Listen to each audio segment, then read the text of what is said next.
17-18 বছর ধরিয়া বিএনপি দলের লগে তাইকা কাজকর্ম করিয়া কোনো সুখ সুবিধা পাইছি না। আল্লাহ যখন বিএনপির সুখ সুবিধা আনছে, আজকে রাস্তার মাঝে আমি বেন গাড়িতে ফিরিওলা কাঁচামাল বেশি আর তারেক দিয়ার লাগেও দোয়া হরিয়ার আল্লাহ দিও বিএনপি দল ক্ষমতা আইছে, আমরা গরিবের লাগে একটু সুখ সুবিধা করবা। আর আমরা আরিফুল বায়ুজনে মন্ত্রী হয়েছে, আমরা জনসাধারণের লাগিয়া আমরা একটু সুখে দুঃখে দেখে নিবা, এটাই প্রত্যাশা কামনা করি। আল্লাহ দেব। খালেদা জিয়া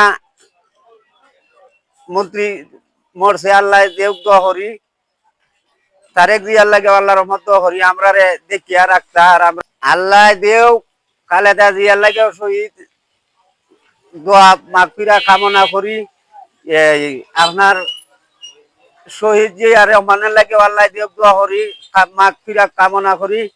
আল্লাহ দেব তারেক জিয়ার লাগেও দোয়া করি, আল্লাহ আমরা রহমত করুক।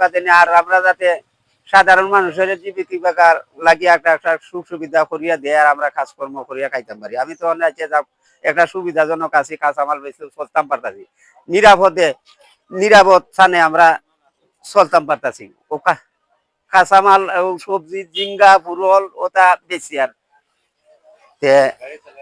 আমরা লাগে দহর ভাই আর এই হরিদিনে কাঁচামাল বেশি আর আল্লাহ দেব সুখ সুবিধা করতো।